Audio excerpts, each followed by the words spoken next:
Was going to be my annual sermon on loving our enemies, but given the world we live in today, I decided to make it a semi-annual sermon on loving our enemies, because I think we need to hear it more and more in our world. Like at least twice a year, or maybe even every week would be great, but I don't want to preach on it every week. But to be reminded of this oftentimes in our life and in our world is what we need in this world.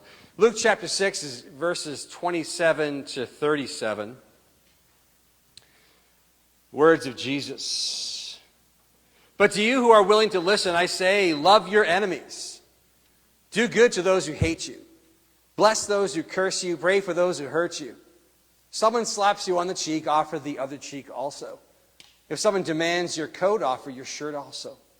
Give to anyone who asks, and when things are taken away from you, don't try to get them back. Do to others as you would like them to do to you. If you only love those who love you, why should you get any credit for that? Even sinners love those who love them. And if you do good only to those who do good to you, why should you get any credit? Even sinners do that much. And if you lend money only to those who can repay you, why should you get any credit? Even sinners will lend to others for a full return. Love your enemies. Do good to them. Lend to them without expecting to be repaid, and then your reward from heaven will be very great, and you will truly be acting as children of the Most High, for He is kind to those who are unthankful and wicked. You must be compassionate, just as your Father is compassionate. Do not judge others. You will not be judged. Do not condemn others, or it will all come back against you. Forgive others, and you will be forgiven. I have loving your enemies, the impossible task. I spent the better part of my life reading the Bible, learning from the teachings of Jesus. The Bible, as you all know, is filled with so many truths, so much wonderful guidance for living the best life that we can live, both now and forever. There are, however, to be honest, a few sections of the Bible that I really take exception to. This text is one of them. To be honest, and to be frank, I find it, to be quite honest and frank, I find it absurd. And by absurd, I mean wildly unreasonable. This is the definition of absurd. Wildly unreasonable, illogical, and bordering on ridiculous. Why do I find this text absurd? Because it's not possible to do in my mind.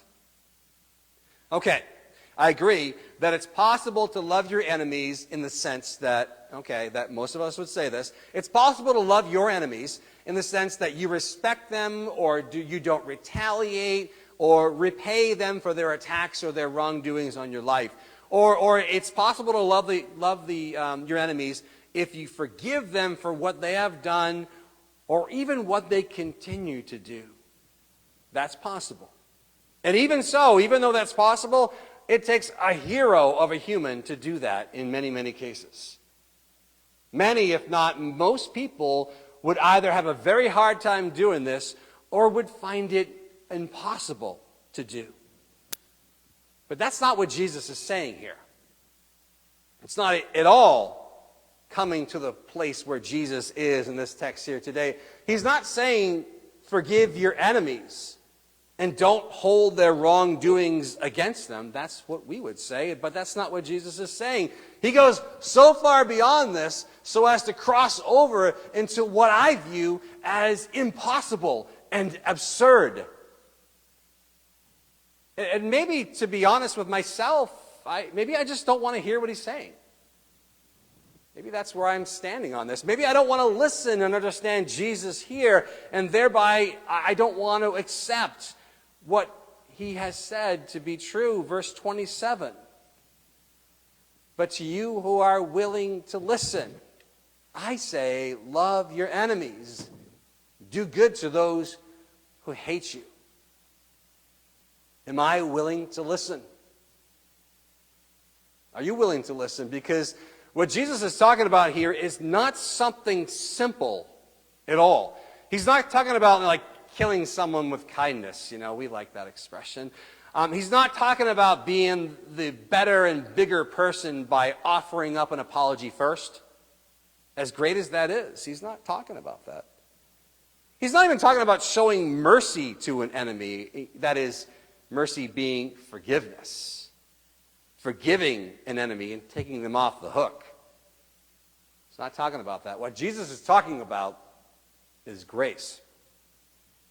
Grace, unlike mercy, which is simply forgiveness, grace is giving someone the opposite of what they deserve. If you show mercy to someone, you're not giving them what they deserve. You're actually forgiving them for their wrongdoing. You're forgiving your enemy. But Jesus takes it much further than that. He's introducing the concept of grace here. And that's just not, it's just not giving your enemy what they deserve. It's actually giving them the opposite of what they deserve. It goes so far beyond you. If someone does you wrong, showing mercy would be to forgive them, which is an admirable action for sure, but grace is way beyond this. And by grace, I'm not referring to, that period of time that you get when you don't pay your mortgage payment. They give you, 15 days? Then they allow you to pay it, and you can keep your mortgage going, because that's the grace period. It's 15 days or whatever it is. You can make it without penalty. That's not what Jesus is talking about here, but in terms of grace, what Jesus is saying here, if you want to use that analogy, it would be more akin to the mortgage company forgiving your entire loan after you missed a couple of payments, right? Imagine that happening. I missed a couple of payments. What do I do? Oh, no problem. The house is yours. Here's your deed. Just go enjoy it. Canceled loan. Here's your house. Free and clear. No strings attached. Enjoy your life. Do you ever hear about that happening? Yeah. No, right, because it doesn't happen. That would be absurd.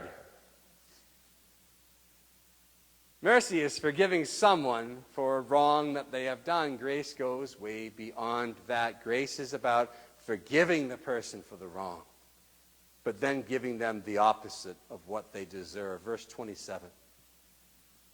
You who are willing to listen, love your enemies. Do good to those who hate you. It goes against human nature. We tell our kids growing up, you've told your kids and maybe your grandkids this, ignore the bullies in the playground, right? And tell the teacher what's going on. You never tell your kids, those bullies, give them your snacks too. Let them push you around and then give them your snacks and your lunch and your milk money. We don't say that. That would be affirming bad behavior. We're just not going to do that. We're not going to tell our kids that. And affirming bad behavior is wrong. Verse 29. If someone slaps you on the cheek, offer the other cheek also. If someone demands your coat, give him your shirt. Verse 30, give to anyone who asks, and when things are taken away from you, don't try to get them back. That's grace. Last month, the snow came, and it was great. Conditions were wonderful out there, and of course, I'm always looking to buy and sell anything in this world because I love to do it. So I'm looking at my backyard, and there's my old snowmobile. The thing is a relic from the past. It's an old vintage beater. It's sitting in my backyard, so I'm like, I don't really want to deal with that anymore, and I don't want to summerize it and then winterize it and all that good stuff. Why don't I just jettison that? It's a good time to sell it, so let's just make it go away. So I listed it on Facebook Marketplace, as I've done 100 times in the past, buying and sell things through Facebook Marketplace. So I'm getting some interest on it because, everyone wants a snowmobile when the snow is out there, but as soon as it goes away, no one wants one. So I'm getting all kinds of interest on it. People are inquiring and texting me and saying they're interested. And then finally one individual texts me and says, yes, I want to come and look at that. So, we made a tentative plan, and he said, I need your address. So I sent him my address.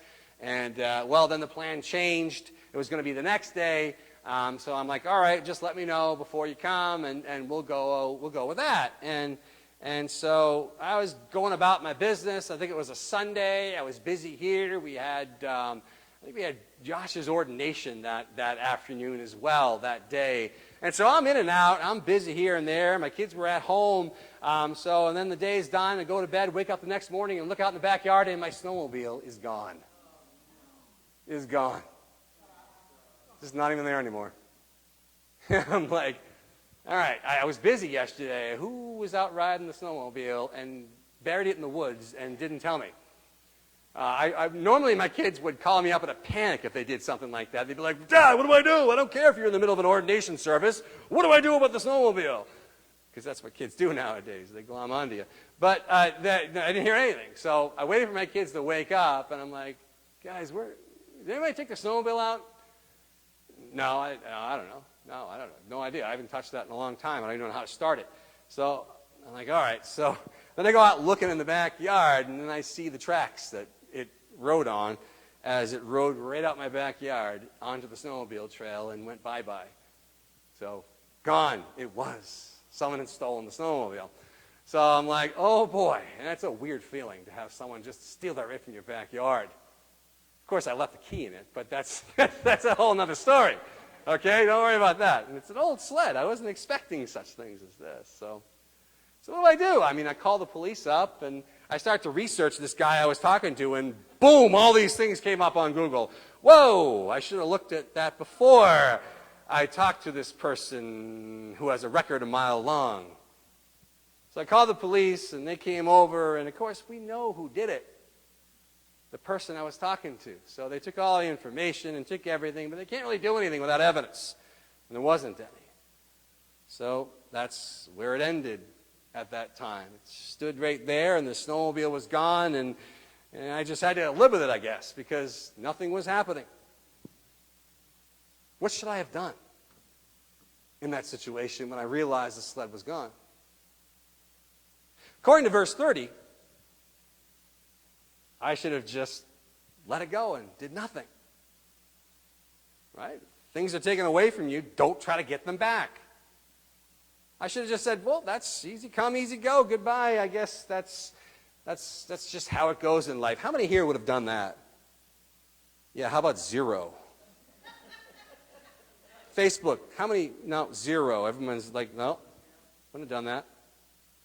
Now, we have a justice system that upholds human ethics, right? And these ethics must be upheld for society to work. We can never condone stealing because stealing would destroy our society if we all of a sudden rewarded it, right? We've got enough stealing as it is in this society. If we started to reward it over and over again and congratulate people for it, our society would crumble. It's just how it works. Yet Jesus said in verse 35, he said, love your enemies, do good to them, lend to them without expecting to be repaid. In other words, encourage them to steal from you by giving money to those people whom you know will never pay you back.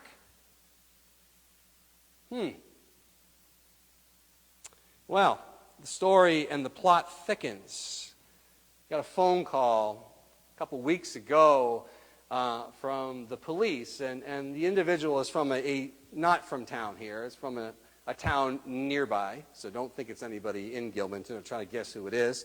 You don't know who it is. So I got a call from the police of that nearby town saying that my snowmobile had been recovered, and they wanted me to identify it, by characteristic things that have to do with it. And of course, it's an old junker, so there's all kinds of quirks, right? So I could easily identify it, because apparently the individual who stole it painted it black and popped off the VIN number and put a different one on there and was riding it around in the town where the individual lived. And we all knew that he actually was the one who took the machine, because it was obvious. So just waiting for him to do something with it. And there he was riding it around in that town where he stole it and where he lived, or where he took it to after he stole it and where he lived. And as life would have it, as luck would have it, I guess, he wound up burying it in the snow and getting stuck on the side of the trail. Some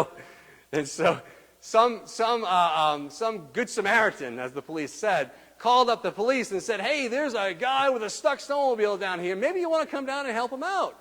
So the police like, all right, we do this all the time, so let's go help him out. So they show up, and there he is. And they all know him because he's notorious. there he is, and there's the snowmobile. And they're like, okay, 2 and 2, you're coming with us. And so my sled was then, I don't have it back yet. They're still holding on to it for various reasons. But my sled was then rescued, saved, and recovered, and is now sitting impounded in that town that the person lived in. So it's back, and the bad guy is in jail for that and something else. So he even had something else that was going to get him in jail too. And so he's locked up, and everyone said, amen, right? Amen. He's locked up. He's where he's supposed to be. Everyone said amen. Everyone but Jesus. And if Jesus isn't saying amen with the rest of us, then we all look silly. Or worse, we all look wrong and in violation of his teaching. Verse 28. Bless those who curse you. Pray for those who hurt you. Slaps you on one cheek, someone does, and offer the other cheek as well. If someone demands your coat, offer your shirt. So what is Jesus saying here? Let's be honest. What is he saying to me? Shall I call up the judge and say, Your Honor, I don't want any charges to be pressed here. Just let this person off the hook. And I want this person released from jail without any consequence whatsoever. Should I do that? That would be quite an act of mercy, I think, which would be monumental and very unusual, extremely unusual. But according to the words of Jesus here, that's not nearly enough. According to the words of Jesus, if I'm reading Jesus correctly here, he would not only have me lobby for the bad guy's release and forgiveness, but then he would ask me to do more. Someone demands your coat, offer your shirt as well, Jesus would say. So what would Jesus ask of me in this situation, according to these words I'm reading here? I think Jesus would probably ask me to give him my snowmobile that he stole. You're being released, and now I'm going to give you my snowmobile that you tried to steal in the first place. But wait, there's more. I think Jesus would not only ask me to give him my snowmobile, but he would also ask me to give him my car too. That's what the text says. If someone takes your coat, give him your shirt too. What else you got? Nothing. You're barebacked in the elements. This is what he's telling. Give him your car too. Am I going to do that, you ask? No, I'm not going to do that. I'm not going to do it. I don't think anybody else would too. And as for me, to be honest, and I'm just being transparent up here, I'm not trying to posture at all or come up with some magnanimous words that I'm never going to live up to because I'm the pastor and I'm supposed to. No, I'm glad the bad guy is where bad guys belong. I'm glad that he's there. He doesn't deserve rewards for being bad. No. No one deserves rewards for being bad. But, and there's the big but. But, isn't that what God has done for us? While we are yet sinners, Christ died for us. Not just so that we would be forgiven, which would be a wonderful act of mercy, but so that we would get a reward, which is grace, giving us what we don't deserve. Verse 35 again, love your enemies, do good to them, lend to them without expecting to be repaid. Then your reward from heaven will be very great, and you will truly be acting as children of the Most High, for he is kind to those who are unthankful and wicked. That would be you and me. Jesus is asking us to act like children of God. Jesus is asking us to act like children of God by acting like God. But I think that this is where, in my mind, the absurdity of the text shows itself, because I am not God. And I cannot act like God in this regard. And if we all acted like this, as I said before, society would crumble very quickly. And the bad guys would rule the world. We can't do that. So what do we do with this? What do we do with this text? Many pastors and teachers, they try to spin this text to say that it's just hyperbole. It's just exaggeration. We need to treat our enemies as best as we can. But I don't think that's what the text is saying. Jesus makes it specifically clear that we are to bless those that hurt us, which is very different than just doing our best to our enemies. Other pastors say that this text is only meant to be a picture of God's grace towards us and just a metaphor for how God treats us. Like we're the bad guy. But I don't think this is true either. It's way too clearly directed towards our actions to others. It's very specific. It's not metaphorical, it's literal. Yes, I agree. This is literally a picture of Jesus and what he did. If you follow along his logic here, when he was cursed and beaten and killed, he prayed for those that did all that to him. Even more than that, he was cursed and beaten and killed on a cross. And even more than that, he provided a way for them to get to God. He provided a way for all those people and us to get to God. And through all that, we can get to God. Yet these verses specifically tell us, the verses that I read today, that we need to do something very similar to what Jesus did, which I find impossible to do. The only way you could possibly do what Jesus did is if you are a radical martyr like Jesus was.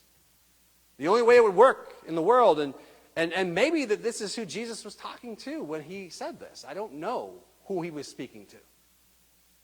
Was he speaking to everyone? Was he speaking to his close followers whom he knew would live a lifestyle very similar to his, who could live this life? Who could live this way, who could treat their enemies this way? Because society, as a whole, we can't do that because, as I said, our world would break down if we lived by these words. And, okay, this is the part, right? Ready? This is the part where the pastor gives you the key to understanding all this, right? You're waiting for that, aren't you? What? Yeah, come on! The secret. Where is that secret that ties these verses and weaves them together in the Bible into our Christian lives, revealing what God actually means here in these verses and how we can live it out? Sorry. That's some other pastor on some other pulpit. I don't have such magic. I find these verses profoundly powerful, though, and moving. They're inspirational beyond belief, but living them out would be counterproductive. So I take inspiration from them and I do my best. I let the bad guy receive the consequences of his behavior. I let the law do what the law is supposed to do, provide order and structure to our societies so that we can live harmoniously. To be quite honest, I from Jesus, and I don't know anyone who could at all. And again, it would be detrimental to society if we did. So I just take inspiration from these words and then I let them go, except for one of them. There's one verse that is so easily missed in this, but it would be a shame to overlook it. Because I think it's as close as we can come to fulfilling Jesus' instructions here. And of course, you're going to say, oh yeah, of course, it's verse 31. I knew it. Verse 31, do to others as you would like them to do to you. No, that's not it. But this is one of the most powerful instructions in all the Bible. We call it like the golden rule. Great words to live by, but This verse is surrounded on both sides by the impossible instructions that Jesus gave, so I can't pull it out of context and try to make it something that it's not. After all, hey, I would love to be rewarded for my mistakes, wouldn't you? I mean, you blunder something badly and you get a reward for it. Wouldn't that be great?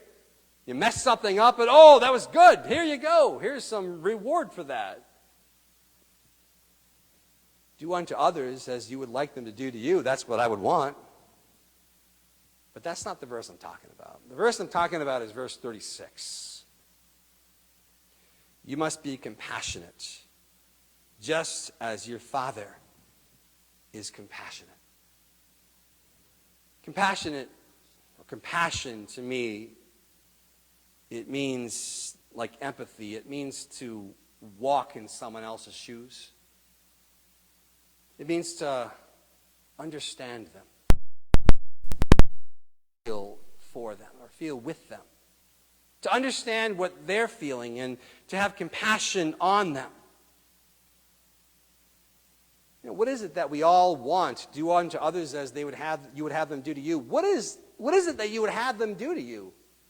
Reward you for bad behavior? No. What is it that so many people that do bad things want? They just want to be understood. You hear that so often when people who do bad stuff are trying to explain themselves. They just want to be understood. People with mental illness just want to be understood. They feel like they are not understood in this world. Now, I was looking in my searching for this bad guy before he was caught.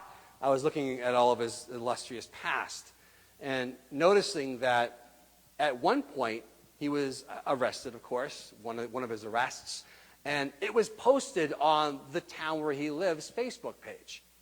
They posted that we got this guy for this and this, and he is arrested now, with a picture of him, and he looked pathetic in the picture.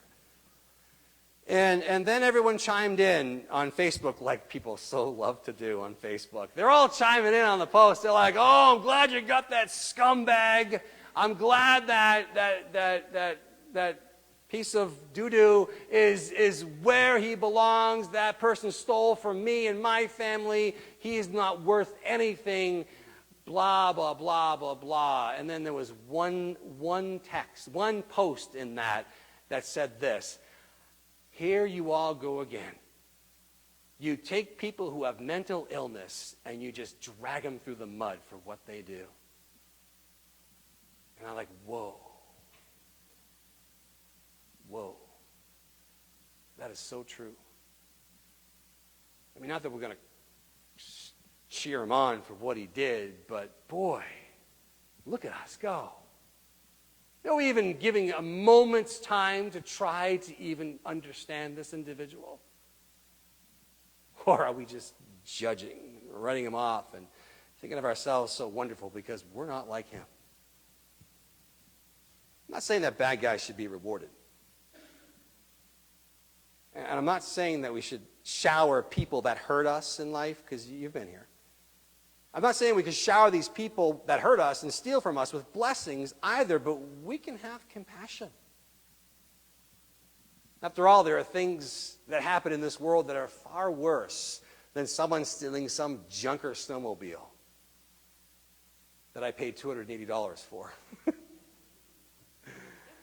There are things that have happened to me that are far worse than that. There are things that have happened to you that are far, far worse than that. And there are bad things that happen in this world that are infinitely worse than what happened here. So what do we do with the people who do these things to us? How can we love our enemies? This bad guy has a history of stealing and drug use and violence. I noticed it all online, but why is he like that? Now, yes, he should be punished for his wrongdoings, but maybe he can also be understood. Maybe I can have compassion on this individual. Maybe I can pray for this individual. Maybe I can hope, genuinely hope, that this individual gets the help that he needs finally. Maybe I can see him as a human, just like me. A human that sometimes struggles to find his way on this earth, just like me. And in doing so, I can give him what I would want. I can give him understanding. What about the people that have hurt you in this life?